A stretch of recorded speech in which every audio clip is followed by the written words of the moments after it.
Listen, dog lover, most dog owners miss this one critical step in their dog's care. You won't after today. This is not about being perfect. It's about loving your dog better with more intention and less anxiety. We're going to build your confidence so you can become the best advocate for the creature who trusts you most.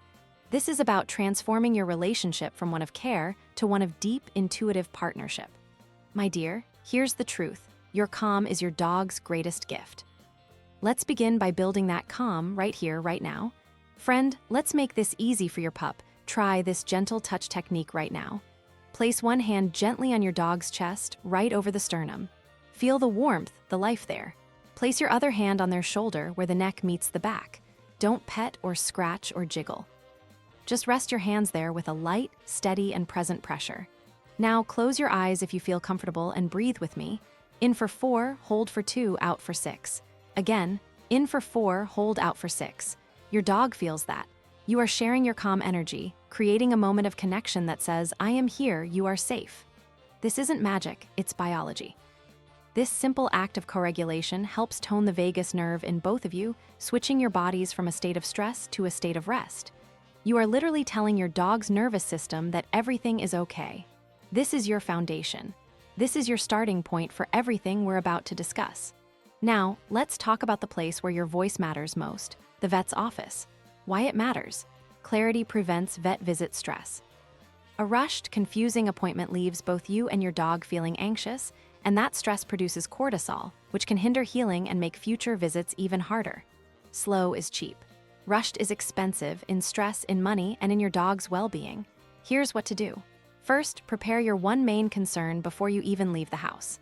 Plans on paper survive parking lots. Before you go, write your single most important question on a small piece of paper. This is your wallet card. It keeps you focused. You might have 5 concerns, but pick the one that keeps you up at night. For everything else, take a quick video on your phone. A 30-second clip of that strange cough or that intermittent limp is worth 1,000 words. Second, be your dog's voice during the exam. Imagine this, you're in a foreign country for a medical procedure. You don't speak the language. People are touching you, moving you, and you have no idea if it's safe or what comes next. How would you feel? Terrified? Confused? That's what it's like for a dog at the vet. You are their translator and their protector. If a technician is handling your dog roughly, you can say with a calm, firm voice, "Thank you for your help." He responds better to a gentler touch. "May I help hold him?" You're not being difficult, you're being clear. Third, always confirm the plan before you pay the bill. The exact technique sounds like this. When the vet enters, you take a breath. You ground yourself. Then you start with confidence. Lower your voice half a tone, end sentences down. You say, "Thank you for seeing us. I'll be brief. My top concern is that my dog's main concern today is this new limp on his back left leg. I have a video if that helps. What are our treatment options, and when do we follow up?" You are clear. You are direct. You have honored their time while taking control of the conversation.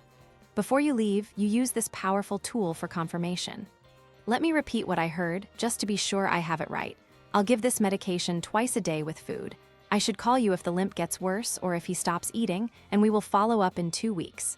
Is that correct? This simple step prevents misunderstandings, eliminates post-visit anxiety, and ensures you leave with a solid, actionable plan. At checkout, the stress can spike again. If you're using a tap-to-pay card, use this phrase to avoid a card clash error. You say to the cashier, "Please say the total. I will tap once." If it fails, please void the transaction before I try a second time. It's a small, specific script that prevents a common frustration. I remember a time with my own dog, Lucy. She had this weird head-shaking tic. The first vet said it was probably nothing, but my gut felt wrong. Situation: my dog had a persistent, dismissed symptom.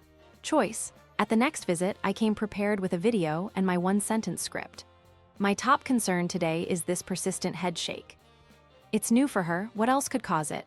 Change: that simple question prompted a deeper look. It wasn't nothing. It was an inner ear issue that once treated, resolved completely. My confidence became her comfort. Here's the secret. This same confidence applies to your daily routine. Let's talk about training. Why it matters. Consistency builds unbreakable trust. Your dog isn't being stubborn. They're often just confused by mixed signals. Every time you say sit, but they're distracted and you let it go, you're teaching them that your words are optional. Consistency tells them your words have meaning and that they can trust you to be a clear leader. So, what to do? Keep your training to just 5-minute sessions. A dog's brain, like ours, gets tired. Short, successful sessions build confidence. Longer, frustrating sessions build anxiety. Focus on one command at a time. Master sit before you even think about stay. If a technique fails, try a different approach instead of repeating a failing one. Maybe your dog is more visual, use a hand signal. Maybe they're more motivated by a toy than a treat. Be a gentle scientist for your dog. And always, always end on a positive note. End with a command you know they can do, a touch or a simple sit, so you both finish feeling successful. This is a 1-minute win that pays dividends. The exact technique is about positive reinforcement. It's not just about treats. It's about immediately marking the good choice. Reward the behavior you want to see. The moment your dog's rear hits the floor for a sit, say, "Yes," in a happy, bright tone, and then immediately give the treat. The word yes becomes a bridge, a marker that tells them exactly what they did right. That precise timing is everything. Consistent commands build trust. Positive reinforcement teaches them to love listening. Do you do this too? Let me know in the comments. This is the core of a happy, well-behaved dog. Try this micro-practice, the shoe test. Every time you put on your shoes to leave, ask for a simple sit. Reward it.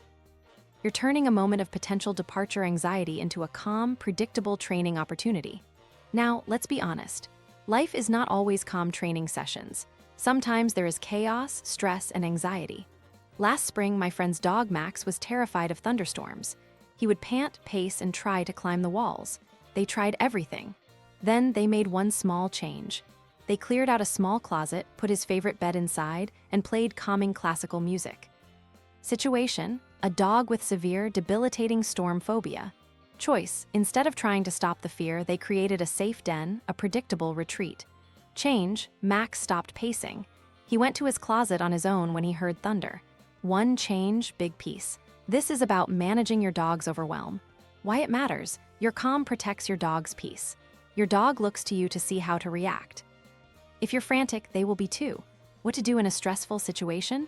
First, become a master of your dog's subtle stress signals. A lip lick when not eating, a yawn when not tired, showing the whites of their eyes, whale eye, turning their head away. These are your dog's whispers for help before they have to scream with a bark or a growl. Second, create distance from the trigger immediately and calmly. Don't power through. If your dog is stressed by another dog on a walk, cross the street. Don't force an interaction. Creating distance is the kindest thing you can do. Third, provide a safe alternative. The exact technique is creating boundaries for your dog and for others. You can use this powerful script. I can't do that, but I can offer this safer alternative. Maybe that means you can't let a stranger pet your nervous dog on the head, but you can offer to have your dog do a trick for a treat from a distance. I can't let him be petted right now, but I can offer you a treat to toss to him from there.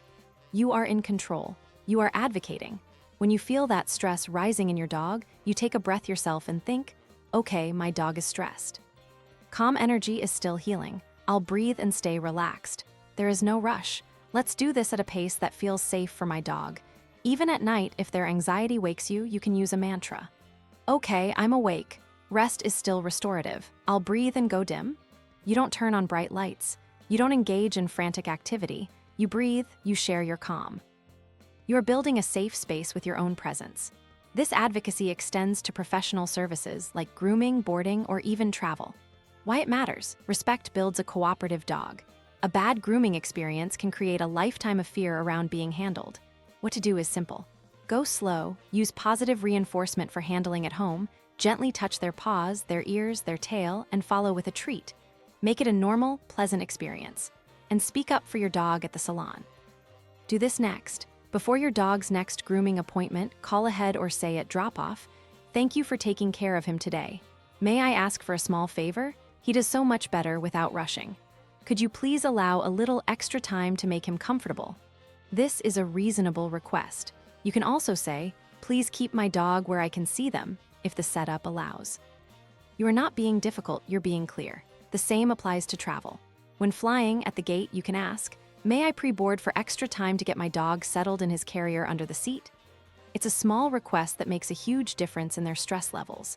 And always have a sticky note on your ID, or better yet, a tag on their collar and a note on their carrier, with your contact info and a simple phrase, "I am a nervous dog. Please be gentle." Finally, let's anchor all of this in the two most important parts of their day: food and exercise. Why it matters. Routine is your dog's love language. It tells them the world is safe and predictable. It's not just about what you do, but how you do it. Predictability calms their ancient, wild brain. What to do is be specific and consistent. Instead of just feeding the dog, provide measured portions at 7 a.m. and 6 p.m. with fresh water always available. Use a puzzle feeder for one meal to engage their mind. Quality food prevents health issues. Proper portions keep dogs at ideal weight.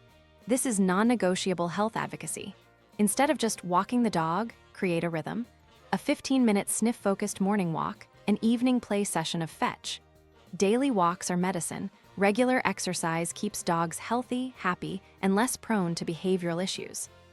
But what about the days you feel tired? The days your own body aches? Forgive yourself. This isn't about perfection. On those days, try a light action alternative. If a long walk is too much, do 10 heel raises at the sink while your dog lies on the cool kitchen floor near you. Play a gentle game of Find It with a few pieces of kibble in the living room.